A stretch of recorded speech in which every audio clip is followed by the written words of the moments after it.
US trade war కి సంబంధించి మాట్లాడాము. అక్కడున్న పొలిటికల్ పార్టీగా కొత్తగా వస్తున్నటువంటి పార్టీ గురించి మాట్లాడాము. కానీ భారత్, చైనా మధ్య నిజానికి ఇప్పుడున్న పరిస్థితుల్లో భారత్ వైపు పెద్ద మ్యానుఫ్యాక్చరింగ్ కంపెనీస్, పెద్ద పెద్ద కంపెనీస్ కూడా పేరెన్నికగన్నవి, ఈవెన్ యాపిల్ లాంటి సంస్థలు కూడా భారత్ వైపు వచ్చి ఇక్కడ మ్యానుఫ్యాక్చరింగ్ చేయడానికి సుముఖత వ్యక్తం చేయడము, ఇక్కడనే మ్యానుఫ్యాక్చరింగ్ జరుగుతూ ఉండడం మనం చూస్తూ ఉన్నాం. కానీ చైనా దీన్ని కంటగింపుగా తీసుకుంది. డెఫినెట్గా భారతదేశంలో ఈ మ్యానుఫ్యాక్చరింగ్ సెక్టర్ ఎదుగుదలని అడ్డుకోవడానికి అనేక రకాల ప్రయత్నాలు చేస్తోంది. ఈవెన్ మొన్న కూడా మనం మాట్లాడుకున్నాం.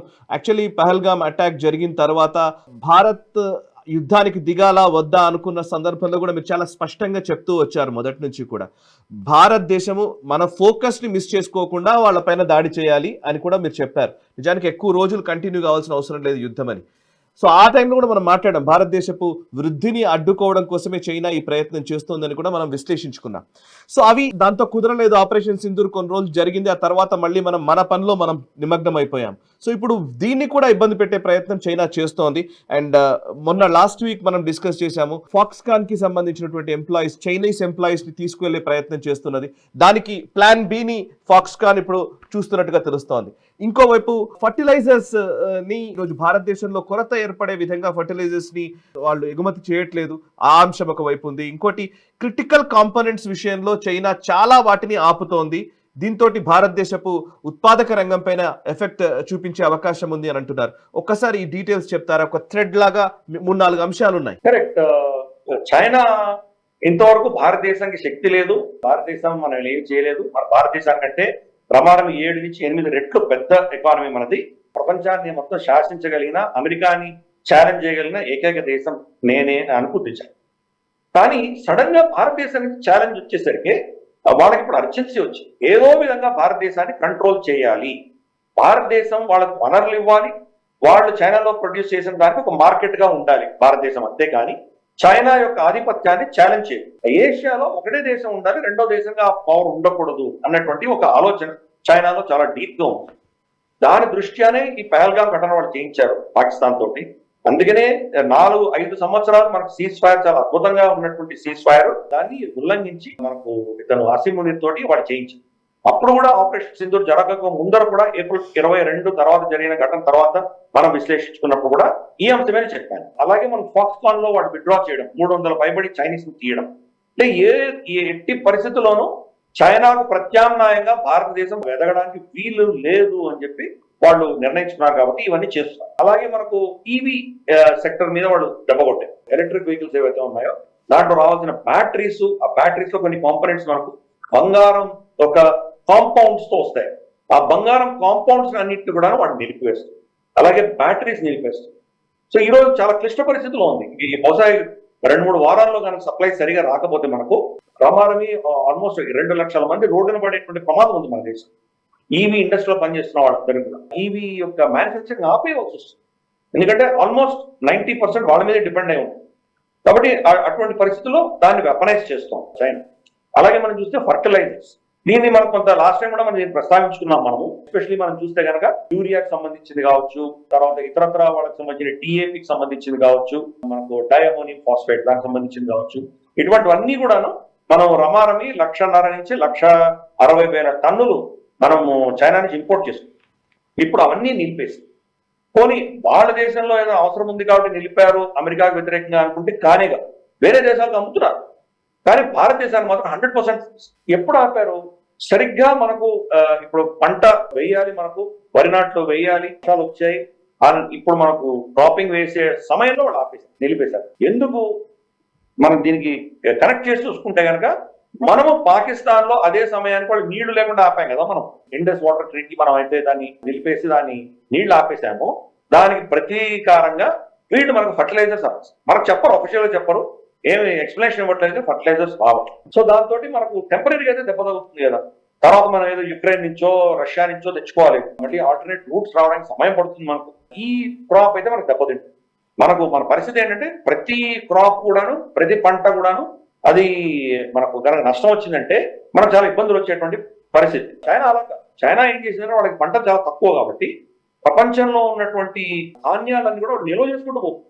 ఈరోజు రైస్, బియ్యానికి సంబంధించి 60% ప్రపంచంలో ఉన్నటువంటి బియ్యం యొక్క నిలువలు చైనాలో ఉన్నాయి. అలాగే మనకు గోధుమలు చూస్తే కనుక అది కూడా రమారమి 55 నుంచి 60% ప్రపంచవ్యాప్తంగా ఉన్న నిల్వలు చైనాలో. కాబట్టి వాళ్ళకేం ఇబ్బంది లేదు. ఒక 2 మనకు సీజన్స్ వాళ్ళు మనకు ఆపేసినా కానీ కూడా మనం నష్టపోతాం, కానీ చైనాకేం ఇబ్బంది లేదు. కాబట్టి అలా దాన్ని కూడా వెపనైజ్ చేస్తుంది. అంటే మనల్ని ఏదో విధంగా తమ వంచి వాళ్లకు దాసోహం అనే దిశగా వాళ్ళు ప్రయత్నాలు చేస్తున్నారు. అందుకని ఫర్టిలైజర్స్ మన రైతులు దెబ్బతింటే మన పరిస్థితి ఏమో, దాని ధరలు పెంచేసి విపరీతమైన ధరలు మనం కూడా అప్పడం మొదలు పెట్టామంటే మరి రైతు తట్టుకోలేరు కాబట్టి దానికి సబ్సిడీ ఇచ్చామంటే మన బడ్జెటరీ స్ట్రెయిన్ పెరుగుతుంది. కాబట్టి దాన్ని కూడా చైనా దాన్ని అస్త్రంగా వినియోగం చేస్తుంది, దాన్ని అలా వాడుతుంది. దీన్ని కౌంటర్ చేయడానికి మనకు జపాన్, కొరియా, తర్వాత ఇతరత్ర దేశాలు అన్ని కలిసి మనం ప్రయత్నం చేస్తున్నాం. ఎస్పెషల్లీ ఈవీకి సంబంధించినవి వీటికి ప్రత్యామ్నాయాలు చూస్తున్నాం. రష్యాతో కూడా మాట్లాడుతున్నాం, మనం ఫర్టిలైజర్ సంబంధించి మనకి ఏమైనా ఊరట కలుగుతుందేమో అని ట్రై చేస్తున్నాం. కానీ చూద్దాం లాంగ్ టర్మ్ లో ఏమవుతుందో మనకు తెలియదు. అందుకనే మోదీ గారికి 5 దేశాల పర్యటన అందుకనే చాలా కీలకం. తర్వాత మనం చూస్తే కనుక వాళ్ళు సైబర్ అటాక్స్ మనకి చేస్తాం, మనకు తెలియకుండా. ఇది ఏదో మనకు ఆస్ట్రేలియాకు సంబంధించినటువంటి ఆస్ట్రేలియన్ స్ట్రాటజిక్ పాలసీ ఇనిషియేటివ్ అన్నటువంటి ఒక సంస్థ విడుదల చేసింది. మన ఎలక్ట్రిసిటీ గ్రిడ్, మన రాష్ట్రాల్లో చాలా రాష్ట్రాల్లో గ్రిడ్ లో ఉన్నటువంటి సాఫ్ట్వేర్ ని, అక్కడ ఉన్నటువంటి టెక్నాలజీని వాళ్ళు క్వైట్ గా వాళ్ళ దాంట్లో మాల్వేర్ పెట్టేసి కూర్చున్నారు. ఎప్పుడు కావాలంటే అప్పుడు వాళ్ళు యాక్టివేట్ చేయొచ్చు. గతంలో ఒక 2-3 సంవత్సరాల క్రితం all India institute of medical sciences లో ఇటువంటి సైబర్ అటాక్ జరిగింది. తర్వాత మనకు ముంబై ఎలక్ట్రిసిటీ సప్లైస్ అన్ని ఆగిపోయినాయి. సో అటువంటి ట్రయల్స్ చేసి వదిలేరు. రేపటి రోజు చైనా తోటో పాకిస్తాన్ తోటో మేజర్ యుద్ధం వచ్చినప్పుడు వాళ్ళు దీన్ని వాడచ్చు. అంటే మన డేటా అంతా వాళ్ళ అధీనంలో తీసుకోవచ్చు. మన బ్యాంకులు, మన ఎలక్ట్రిసిటీ, మన యూటిలిటీస్, మన ఇవన్నీ కూడాను వాళ్ళ అధీనంలో తీసుకొని సైబర్ అటాక్ చేసేటువంటి క్షమత వాళ్ళు పెంచుకుంటున్నారు. ఈ రోజు వాళ్ళు ఇంకా డైరెక్ట్ గా అటాక్ చేయలేదు కానీ టెస్ట్ చేసి ఆల్రెడీ మీ దగ్గర ఇటువంటి సమస్య ఉన్నది అని ఎవరో ఆస్ట్రేలియన్ వాళ్ళు చెప్తున్నారు. అంటే మనకు తెలియదా అంటే కాదు, మనకు కూడా తెలుసు. ఎందుకంటే మనకు గతంలో మనకు G20 జరిగినప్పుడు మన మీద చాలా దాడులు జరిగినాయి అని చెప్పి అప్పటి G20 యొక్క షెర్పా అంటాం కదా, ఆయన G20 షెర్పా ఆయన అమితాబ్ కాంత్ ఆయన కూడా చెప్పారు. రమారమి ఒక 16 లక్షల అటాక్స్ జరిగినాయి ఈ G20 సమ్మిట్ జరిగేంత లోపల ఆయన చెప్పారు. సో ఇటువంటివి చాలా అటాక్స్ జరుగుతున్నాయి, కంటిన్యూస్ జరుగుతున్నాయి. ఈవెన్ ఆపరేషన్ సింధూర్ అప్పుడు కూడా మన వెబ్సైట్స్ మీద, మన టెక్నాలజీ మీద, మన సర్వర్స్ మీద చాలా ఒత్తిడి వచ్చింది. ఈవెన్ ఎయిమ్స్ మీద కూడా జరిగిందంట. ఈవెన్ ఎయిమ్స్ ఢిల్లీ మీద కూడా, అదే చెప్పాను ఇందాక చెప్పాను, ఎయిమ్స్ మీద కూడా జరిగింది. సో ఇవన్నీ కూడా ఏంటంటే వాళ్ళ అటాక్స్ అన్ని మెజారిటీ చైనా నుంచి వస్తున్నాయి, లేదా పాకిస్తాన్ నుంచి వాడుకుంటారు, లేదా చైనీస్ కంపెనీస్ గల్ఫ్ లో ఉంటాయి కదా వాళ్ళ ద్వారా కూడా వస్తుంది. మయన్మార్ నుంచి వస్తున్నాయి కొన్ని. మయన్మార్ ప్రభుత్వానికి ఏం తెలియదు, అక్కడ ఉన్నటువంటి కంపెనీలు చైనా రన్ చేస్తాం, వాటి నుంచి వస్తున్నాయి. సో వీటన్నిటి వెనకాల చైనా ఉంది.